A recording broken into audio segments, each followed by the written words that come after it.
त्यांनी माझं डोकं भिंतीवर आपलं अन ताईला पायांनी तुडवत तोंडानं शिव्यांचा भडीमार करू लागले. मग त्यांनी ताईला अंथरुणावर टाकलं आणि ते सेक्स करू लागले. मी घाबरून डोळे मिटले. माझी शुद्धच हरपली. सकाळी ताईचा प्राण गेलेला होता. मी खूप घाबरलो होतो. माझे सध्याचे आईवडील मला त्यांच्या घरी घेऊन आले. ताईच्या मैत्रिणीनं बहुधा पोलिसात कळवलं होतं. पुढलं मला ठाऊक नाही. त्या घटनेतून सावरायला माझ्या सध्याच्या आईबाबांनी खूप कष्ट घेतले. त्यांच्या प्रेमळपणामुळेच आज मी या ठिकाणी आहे. पण वयाच्या 8व्या-9व्या वर्षी ताईबरोबर भाऊजींनी केलेला प्रकार माझ्या मनात रुतून बसला आहे. माझी ताई त्या सेक्समुळेच गेली हे माझ्या मनातून जात नाही. मी ईशाबरोबर सेक्स केल्यावर ईशा मरेल, मला सोडून जाईल, हा विचार त्या क्षणी माझ्या मनात प्रबल होतो. अन मला सेक्स नको वाटतं.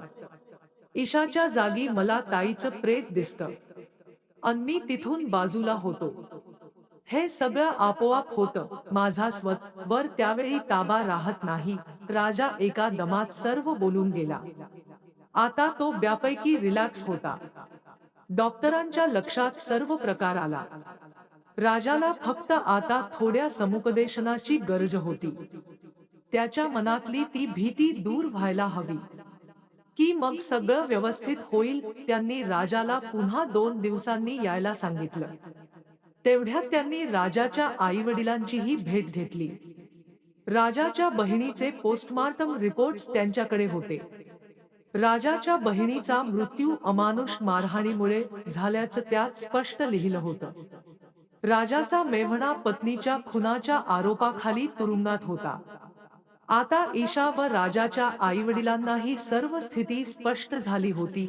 राजा जेव्हा डॉक्टरकडे गेला, तेव्हा त्यांनी अत्यंत प्रेमळपणे पण सहज बोलावं अशा पद्धतीनं राजाला म्हटलं, तुझ्या बहिणीचा मृत्यू सेक्समुळे नाही, तर तिला झालेल्या अमानुष मारहाणीमुळे झाला आहे.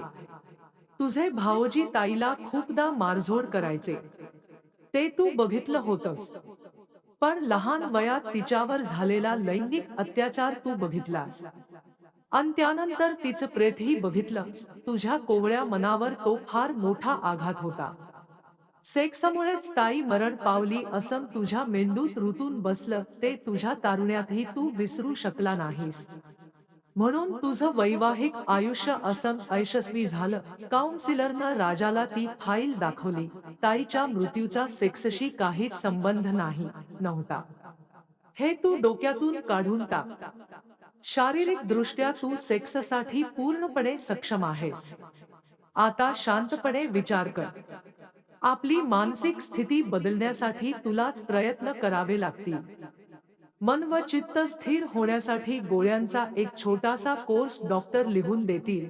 All best. आता एकूणच स्थिती सोपी झाली होती. ईशानं गोव्यातल्या समुद्रकिनाऱ्यावरच्या हॉटेलात बुकिंग केलं.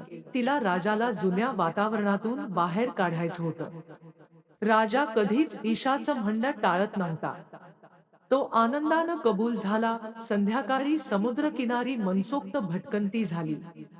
निसर्गसंपन्न वातावरणात दोघांच्या चित्तवृत्ती उमळून आल्या. त्याला बिलगून वाळूतून चालताना ईशा म्हणाली, राजा, तुझे सद्गुण, तुझी हुशारी, मुख्य म्हणजे दुसऱ्याचं मन समजून घेण्याची तुझी कला, यामुळेच मी तुझ्या प्रेमात पडले. आजही माझ्या इतकी भाग्यवान कुणी स्त्री नसेल. लग्नात मी तुला साथ देण्याचं वचन दिले. आताही हेच सांगते. सुख दुःख, यश अपयश काहीही असलं तरी मी तुझ्या सोबत आहे.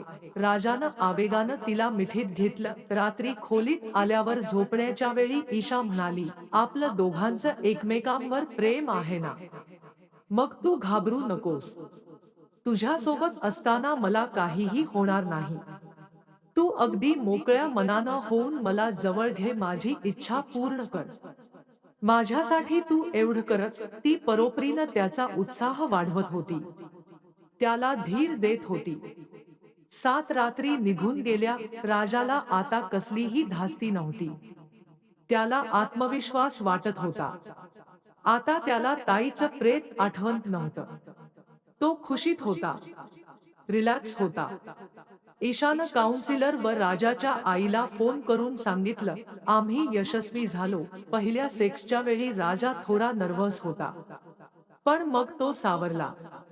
त्यानंतर सगळं सुरळीत पार पडलं. राजानं ईशाला म्हटलं, ईशा, तू केवळ देहांत सुंदर आहेस असं नाही, तुझं हृदय देखील फार मोठं आहे. माझ्यातला दोष, माझ्यातली कमतरता समजून घेऊन तू मला साथ दिलीस, कधीही त्याबद्दल नाराजी दाखवली नाहीस, बाहेर त्यावर चर्चा होऊ दिली नाहीस, लोकांच्या टीकेला एकटी सामोरी गेलीस. विवाहित असूनही कुमारकीचं आयुष्य तुला जगावं लागलं. मी तुझा ऋणी आहे, अपराधीही आहे. तुझा दोषच नव्हता रे. नको स्वतःला दोष देऊस, ईशानं म्हटलं. दोघं गोव्याहून परतली तेव्हा त्यांच्या चेहऱ्यावरचा आनंद लपत नव्हता. राजाच्या आईलाही समाधान वाटलं.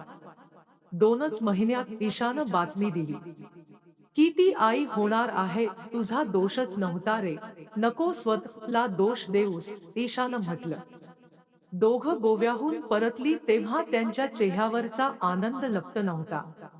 राजाच्या आईलाही समाधान वाटलं. 2च महिन्यात ईशानं बातमी दिली की ती आई होणार आहे. राजाच्या आईनं तिला ढीगभर आशीर्वाद देत म्हटलं, मी जगातली सर्वात भाग्यवान सासू आहे, जिला ईशासारखी सून लाभली आहे.